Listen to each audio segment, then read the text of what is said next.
So on our panel, please bear with me, Nick Barrett, who's the head of behaviour support at Dimensions, that one rolls off the tongue as we are colleagues, Jonathan BB at PBS 4, and Tom, apologies, don't know your surname, thank you, Tom Moore from Surrey County Council, Belinda Robinson, thank you, from Consensus, thank you, Sam Stallard, behaviour support analyst, consultant, behaviour support advisor, apologies, Dimensions, and Tracy Bridgman from Choice. Yay! So does anybody have any questions to get us started? Right. Oh, please. So what's the plan for the Transforming Care 7 in Surrey? Will we be expanding the provider group? Tell me, Annie. Well, the three people that did the Transforming Care workshop. The 7 providers have got some thoughts in there. Right. We are meeting with Catherine Fisher in a couple of weeks from NHS England. That's a proper title, isn't it? To feedback on where we think it's worked, where it hasn't worked, and our thoughts around including new people onto the 7. One of the thoughts we had is it's not perfect yet. Mm-hmm. It's good, but it could be better. Okay. So maybe it should be running more smoothly before. It's one of the things though that talking to other Transforming Care panels and other parts of the country are really impressed with, about how the providers are really willing to work together for the benefit of the individual. So I think it is something that even if it's not perfect, we could look at, I mean, to be offering honest, out to other counties or organisations. Although we are the 7, we still talk to other providers. I know that I've been a provider representative and done assessments, and maybe we haven't been able to find a solution. Other people not within the 7, so it's not completely exclusive. Okay. No, I mean there have been other providers and they're involved in supporting some of the people who've come through the Transforming Care process and so on. So it's not, like you say, it's not closed in that way. And also when we did the selection process, there was discussion, but it wasn't left completely tied up really. There was discussion about, it was always said that potentially this could be open to other providers, but there was discussion that actually to try and make this work, we need to have some limits around it, and for provider organisations to put in a lot of time and effort, which everyone has, and especially some that they might want to see some limits around it. I think it's fair to see some limits around it, but it's not very tightly defined. So that's why I was throwing the question back at you. And I think I might be going to the meeting with Catherine Fisher. Yes. And I think that's the thing. I think we're at that point where we've done quite a lot of work, and it's at that point where we need to sort of pull that together. We need to see what outcomes we've achieved, where we're sort of still got gaps that we want to address, and really where we see ourselves going and how we're going to get there. So kind of like a review and then move forward. Yeah. Thank you. Sorry. Not really directly related, but cause we work in Hampshire mainly, so we're not in the Surrey area. But PBS 4 we described recently as a boutique support provider. I like it. So what they mean by that is small, local, and personalised services. There is definitely space in the market for the bigger providers, but there is a growth of small businesses that are providing small, local, personalised support as well. I don't know, Hampshire is supporting businesses like ours to grow and develop in the area, and I'm sure there is. I think that's one of the things that we want to do in terms of looking at the Transforming Care Group and how we can work more with Surrey Care Association and smaller providers as well. It's been on the agenda from the very beginning, how we could, and it was a huge topic, and we kind of started going in circles because we had to say, we've got to break it down, or we've got to concentrate on one aspect at a time. otherwise we're just trying to chase tails here. But I think linking it into the PBS stuff, that kind of framework stuff, is really helpful because we can all kind of like sign up to it at the same time. So whether you're a big provider or a little provider, that would be really helpful. Because, as we said before, I think there's more than enough people now and in the future needing a whole range of services, the full menu, and the small businesses really suit some people. And so, we've been asked before, how can we teach someone how to work with challenging behaviour? But as we discussed today, it's a whole ethos. It's not you do this and that happens. So. Any other questions from Pack? Sorry, can I just... Tom said, no, it's her. So I asked, we might just... I know when you were talking earlier on the slides, you were doing your, I can't remember what it was, the clinical briefing. Is there an opportunity for parents to be involved or carers in the transport in your... In the clinical meeting? What we do on the first Monday of every month, there's a business meeting, and the tail end of it is individual cases. To discuss an individual case, or as an expert by design, it's something we've discussed it a lot of how, because transforming care, what we've tried to do as well is, as well as what we're trying to do, we're trying to capture what we've done and how it's affected people's lives and their experiences. I've sent out some questionnaires of parents whose children have been through the process.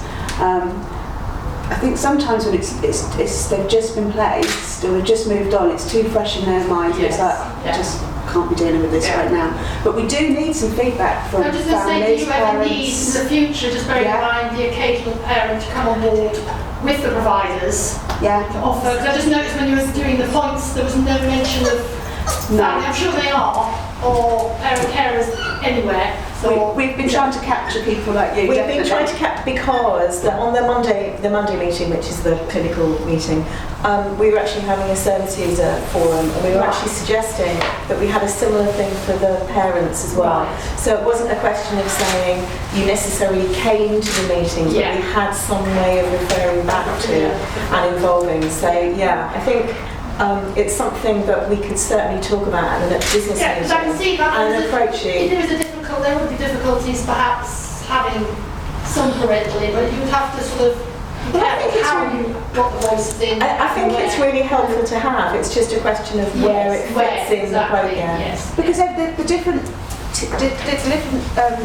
departments, disciplines, I suppose, if you like, at that meeting, have all got different demands and there's a little bit of conflict between different processes. And I'm sat there just neutral. Yeah, she's very neutral. Tracy's the neutral. But processes is just so important. If they're good, they work really well. But if they don't, they're terrible. So and you've probably been on the receiving end of processes enough to comment. So. Great. Any other questions? Yeah, please. The Department of Health envisages in its guidance that PBS should be an approach that's used for a whole range of different service user groups. Why does the panel think there isn't such a drive as this to promote the use of PBS, for example, in terms of care for people with dementia? And also, is that something that the local PBS group should actively be looking to do something about? There's some research coming out quite recently, and I know that there was a few case studies, I believe, up in Birmingham, where it's been really, really efficient at supporting people with dementia across that sort of environmental change as well as what support workers do and the direct activities they do with people with dementia. So it's not saying PBS can't be applied to people with dementia, because it definitely can be. In terms of why it's not, I wonder if it's just about that, getting that research out to commissioners. So with dementia and PBS, there is actually some work that's starting in Milton Keynes to have a look at using PBS in dementia services to look at the application. So there is work looking at it. It's just so new at the minute that there isn't enough backing it up, but it is definitely being looked at other populations. It just takes a bit of time. I think there are different opinions as well. So my take on it is positive behaviour support was designed for people with learning disabilities. Look at Horner's definition, it's blending the science of behaviour with the values of the rights of people with learning disabilities. So it's designed for that. It's trying to change every plus from let's reduce people's behaviours who've got very few behaviours anyway, changing that to we need to add behaviours to people, we need to give people more skills. So design is based on helping people with learning disabilities. I think other fields use the principles of behaviour science with the values of their field in different ways. So for example, if you're working with offenders, there's the good lives model, which again looks at what's this person need and how do we match that deficit with behavioural sciences. So it's the same principles and the same approach, but it needs a different title, a different way, because it's a different field and a different values base. But similarly, when you think about the 10 components that make up PBS, that they can be very applied, and applied behaviour analysis, so the technical component of PBS, isn't just for people with learning disabilities or autism, and it's about behaviour and human behaviour as a whole. I was going to ask actually, because one of the things was for us is working with the particular cohorts of people that we got under transforming care. A number of those people won't necessarily be living in a supported environment and maybe living in their own home or with family members. So what research or work is being done around that in terms of using PBS models for people in the community rather than in a kind of structured environment? Shall I have a crack at that? There's the few people have mentioned the technology of positive behaviour support, which is a behavioural approach, and that there's quite a long tradition of teaching family members how to implement strategies, and actually even in sort of broadening that out to PBS as a sort of an approach. For many years there's been this idea of contextual fit. So you come up with an intervention that fits whatever environment it's being implemented in. So and that, without exception, that always requires some kind of training of the people who will be implementing it. So the short answer is there's no reason at all why it can't be used with family members. I think myself, the people here have trained family members to implement strategies before, using, interestingly, the very behavioural approaches that we implement with people. So using that to actually train people as well. Okay, thank you. And there's a lot of work on early intervention models, so little kids. And that's in the family home with sort of parents, grandparents, that's a child's guardian, picking up those approaches. And that's skill teaching as well. So it's not just about changing the child's environment, it's about giving them the skills to adapt their behaviour. I have to say, I really like the idea of training up communities on positive behaviour support. It's a bit like dementia-friendly communities, isn't it? And some of that sort of work. I just think that'd be fantastic. I think somebody needs to pick that up as a mission. Where it's succeeding, there is school-wide PBS where they create culture within the school of positive behaviour support. So that works really well, and that's really big in America. I think one of the things that we struggle with in the community is particularly people who don't necessarily have very high intensive support needs on a kind of daily basis for personal care, but really struggle with those kind of social interactions and relationships and that understanding about sexual relationships and friendship stuff. So it's being able to use a kind of PBS model to support those kind of guys as well, I think, which has been incredibly helpful. So maybe Tom and I, with Linda and Tracy and all the rest of the panel, could look at how we could implement that.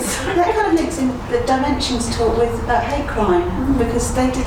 You're right. It's the people on the very low level of support that are the most vulnerable. Often don't have that kind of 24-hour support, but might have a few hours of support over a week, and actually really struggle with what society expects of them, and actually they're the ones who really need. And if we can promote PBS friendly communities. Now that's an idea, Tom. Yeah.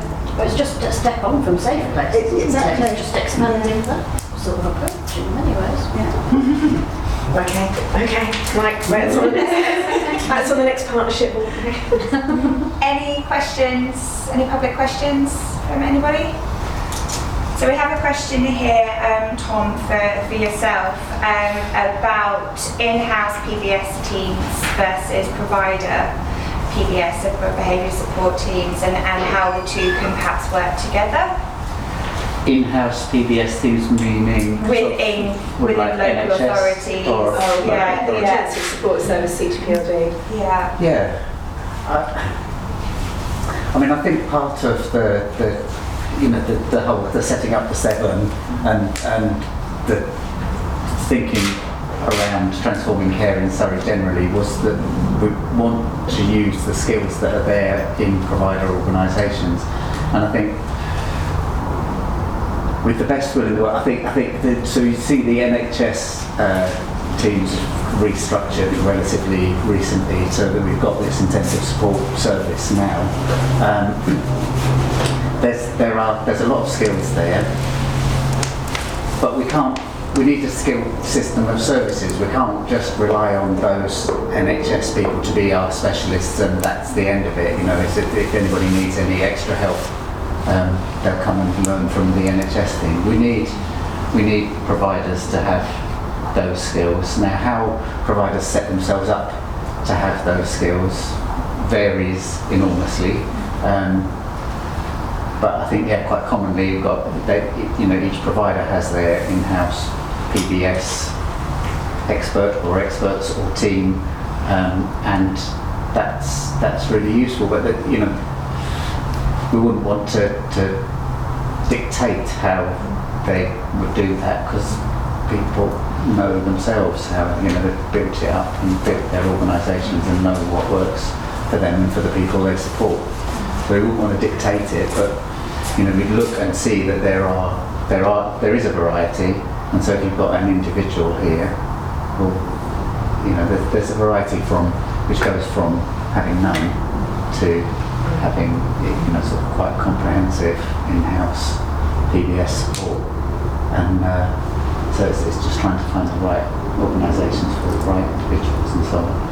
So we definitely need those skills in providers. It's not all about having it in statutory agencies. And any of our providers on the panel, anything to add to that? So the question was, how do community teams and in-house teams, how can they work together? Is that? Yeah, so the internal challenges between local authority positive behaviour teams and then provider behaviour teams. So when it comes to caring for an individual. Yeah, and how you overcome that and work together ultimately when you've got two sets of specialists. Well, this is not a definitive answer, but thinking back, I remember just having a discussion with what was then my counterpart in a community team, and this particular lady was a clinical psychologist, and I was doing the behavioural work, skills teaching with a particular person, and we both sort of got the referral. That's just how it turned out. But what the person was engaging in very severe challenging behaviour, and to the point where it was causing the staff team a great deal of stress, and some of them were taking time off and so on. So they needed support, the team as well. And what we agreed between us was that I would focus on the functional behaviour assessment, all of the input that person needed, and to come up with alternatives to their behaviours that challenge.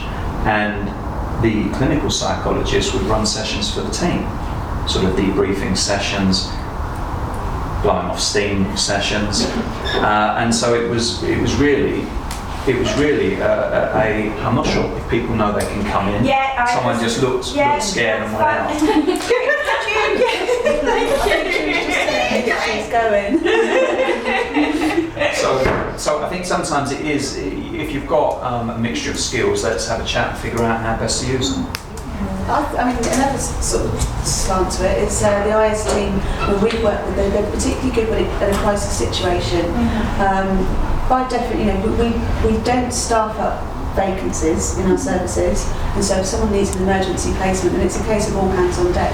And the ISS have basically supported that person for the first few days, so whilst the current provider can get the staff drawn in, skilled up, hand over all the relevant information, and it really is a sort of partnership, teamwork effort that's really brought some good results for individuals. Great. We've had different experiences with different commissioners. So Southampton Local Authority, for example, will say to us that they won't fund any clinical input from us. Our argument back then is if we don't have that clinical leadership in what we do, then we're going to have to charge more management time because it's going to need more management time in there to manage the situation. But their argument is that they already commission an intensive support team, so they're dual commissioning in effect. We get on well with CCGs, they've got a good relationship. With the local authorities, it's more of a challenge point. But with what we say to commissioners is we don't provide a full MDT, and your NHS teams do. So we have expertise in positive behaviour support, we've got clinicians that are skilled in it, but we don't have speech and language therapists, OTs, we haven't got that MDT approach. So we'll very much take the guidance from them, and we can provide the clinical leadership of getting their advice going in the teams. I think it's really helpful because I think there's sometimes a frustration for the health teams where a provider may have accepted a new referral and somebody to move into their area, and the provider has perhaps said that they can do things that they can't always do, and then the ISS or somebody has had, or the CTPRDs had to come in and kind of like patch it together, and I think that's why there's been sometimes frustration with new services in particular that have been set up without enough input from the provider. So I think, I just want to come in on that really, because I think that there's a real strength of those Surrey Monday meetings. Yes. That where you've got clinicians and provider representatives and social care representatives, or people sat around together, is that I think the different parties there can start to develop a story about what the other ones always do. But if you're sat in a room together talking to each other, and somebody starts up with that, then you can think it can be challenged and broken down by the reality of the classic bit when one bit of the health team says the social worker's not done anything, and I'm sitting there with the social worker and I can go, well, they've made 17 phone calls and they've done blah blah blah, and actually it's kind of and that happens, doesn't it? Because Tracy and I are there most weeks, and I think but that honesty and being able to see actually, providers being honest about what they can actually do and what support they need from the health service doesn't mean to say that it's necessarily a PBS ongoing intervention from the ISS, because actually the provider can do, but they might need a bit of support to start with. So those Monday meetings have been so insightful into learning and respecting each other's roles, and that's the only way we can move forward, rather than you didn't do that and I didn't do that. I think to add on to that, when we're thinking about setting up new services, if you're having a person coming on to a new provider and they have that more complex sort of needs, so let's say they've got a dual diagnosis of mental health as well as learning disabilities, it might be that as a provider you have skill set that will cover sort of 80% of them, but you need to be aware that the community team actually have that more specialised mental health. But then before you say, okay, so I'm going to pick up this and then I'll make the referral, making sure that the community teams have that time and they're not going to be on a waiting list, and it might be that 80% of things are going right, but that 20% where it's not going right and they're not having that specialist, let's say psychiatry or mental health or talking therapy, CBT, is missing, that it all falls apart, where if you'd had that sort of conversations with the local community teams before, that was an agreement, and you'd had those really clear, okay, so how often can this person access you, how many face-to-face, rather than just knowing this is what the community teams can offer. Do they actually have the capacity to support the provider with those really specific elements, and you've got that agreement of what this person needs as well as knowing it's available? Yes, I think that's right, it's the matching, isn't it? we did see, because I set up into sports teams in Hampshire, and we did frequently see providers advertising that they've got psychiatry 80, and the minute they've got a regular Absolutely, and that's the frustration of it, John, isn't it? It's kind of like, when, you know, there are some providers who do say that they can do all sorts of things, and actually, when it comes down to it, they haven't been able to achieve that. And so what we're hoping to provide, I know what other services with the specialists in trying to provide, it's that support where it has that leadership, that skilled leadership internally, so as if the NHS services are giving recommendations, they can be seen through and delivered. Because if it gets handed into a support worker, then the NHS services again, they're not doing it again, it's not happening, and we can stop that from happening.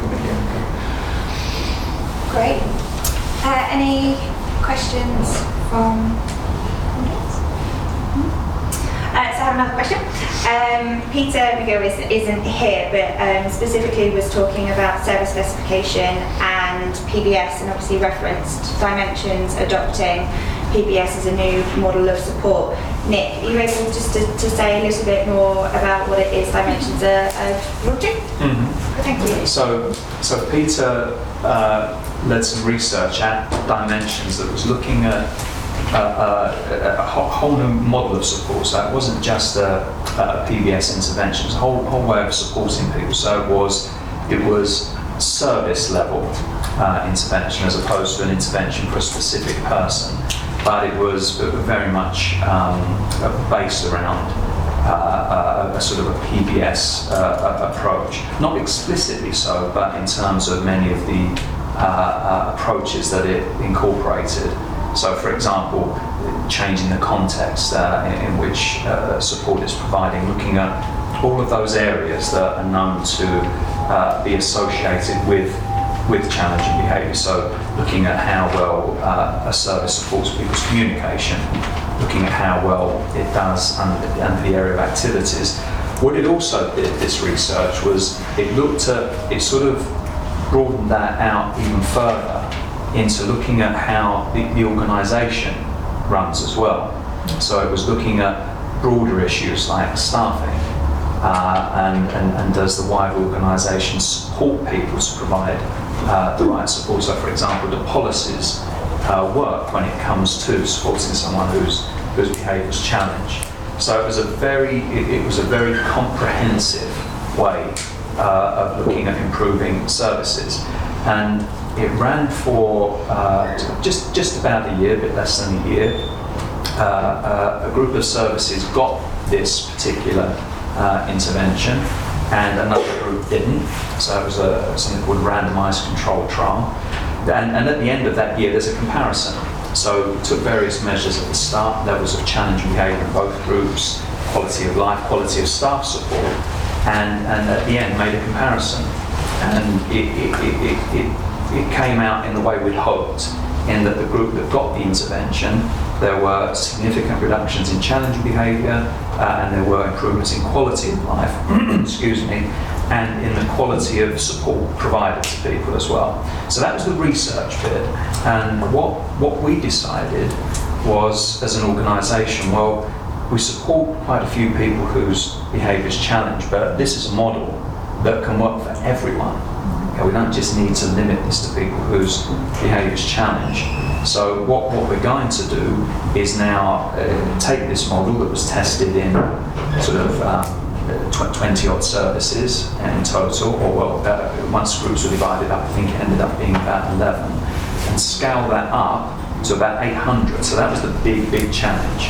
How do you bring about a change in the way a whole organisation provides support to people when they're supporting over 3,000 people? So that took a few years to figure out, and we're at the point now where we're implementing it. It was very much a train-the-trainer approach, so we're teaching people in operations who are providing direct support how to implement this particular model that looks at those areas that I was talking about, looks at setting goals and uses something that people here might be familiar with, periodic service review, a way of ensuring good quality support, consistent support. So all of that's gone in place and is happening now across Dimensions. Are you going to publish that and share that with the PBS community, Nick? Peter's publishing it, actually. Yeah, so I believe he submitted his manuscript now, and it's just it's sort of going back and forth with editing. Things can take a while. He may have talked about this morning, so obviously he would know better than me. But he will be publishing it in one of the journals in the field. Whether we do anything further from it, we are looking right now, because we're literally at the start of it. It started, that whole rollout across all of the organisation started this month in September. So what we've done, we've taken some measures on quality of life, on challenging behaviour as things are now, and right at the end of this, and it will take a little while, we will take those measures again and see how it went. So at that point, yes, we will be looking to disseminate, whether that's a formal publication, whether it's events like this talking about it. We definitely want to share it with people, because we think, it was a randomised control trial, that's the gold standard in research, and it worked. So we want to share that with people. Great, thank you. Any questions from any of our joiners? No? I think another common question that wasn't necessarily asked in this room, but it's about people with more complex needs and how to apply positive behaviour support to those. I think, Joe, in your session you were talking about somebody that was non-verbal and couldn't communicate, so you were doing signs as a means. But what's another good set of practices for those that have more complex needs in applying PBS? I'll kind of work my way down, I guess, if that's all right for those in the room that want to know the answer. I think for non-verbal individuals, it's really important that you have a relationship with them, a trusting relationship, a consistent relationship with people that they know and trust. Intensive interactions are a really good way of getting into their world, and so they know they're being listened to. And once they know they're being listened to, and I think someone said it earlier on, that we really no means no. Yeah. Let's not leave it until someone has to punch you in the nose until you've understood no. So, intensive interaction is a way of trust, but also getting to understand how they communicate on a very subtle level. Yeah, brilliant. Thank you. So, something that we're doing in Dimensions that will be published is for people with profound and multiple learning disabilities. What we're doing is looking at something called the motivating operators to challenging behaviour.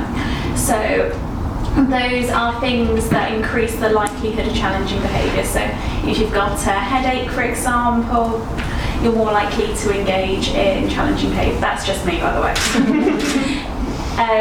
And where people who are non-verbal aren't able to express those sort of things, but we can catalogue and look through our data and say, actually, when this lady is menstruating, we can see that she's more likely to engage in challenging behaviour.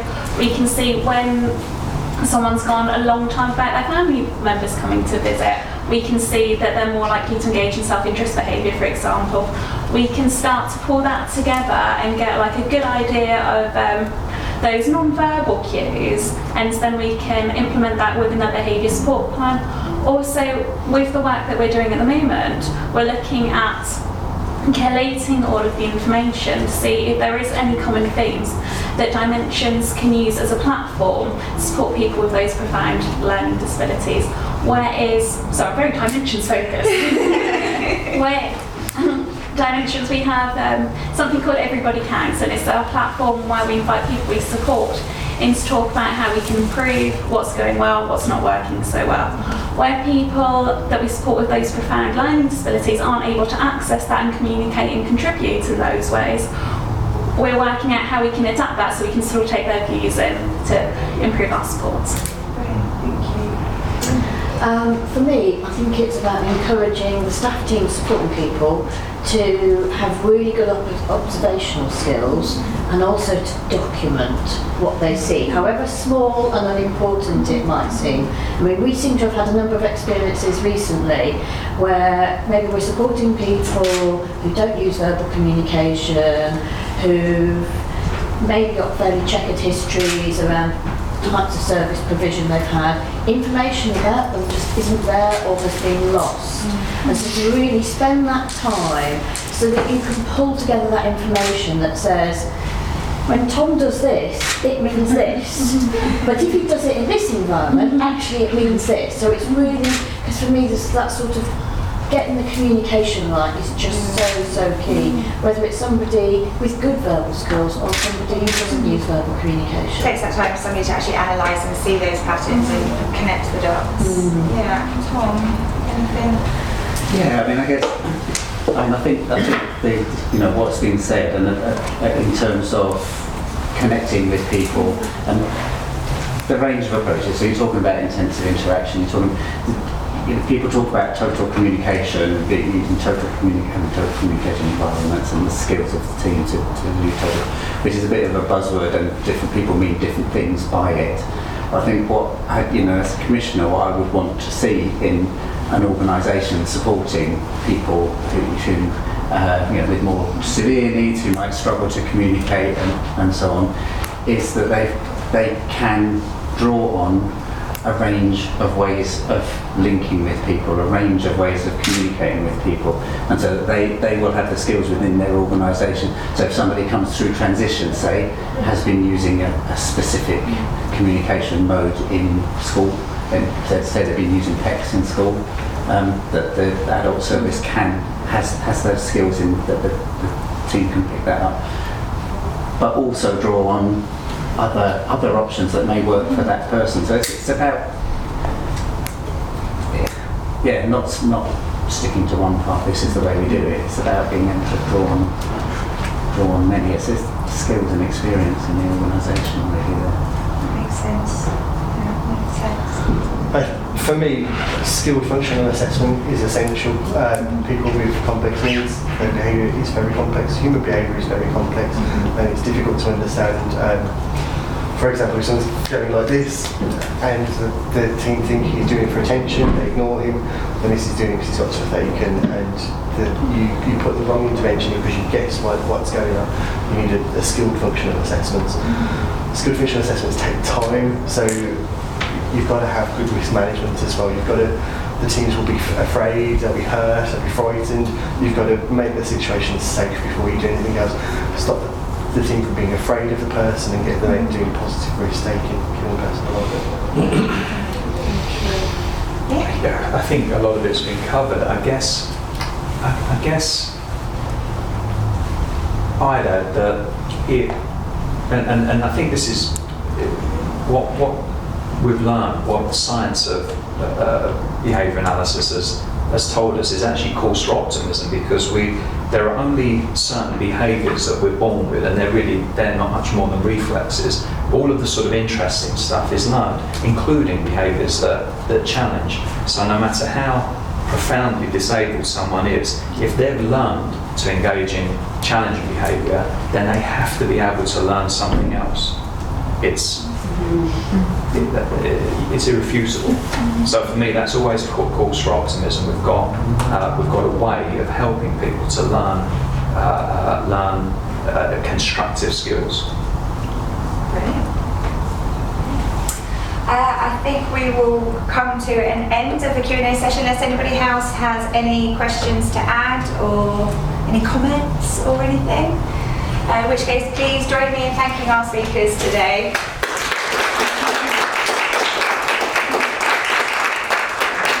Thank you very much, guys. Thank you. Ladies and gentlemen.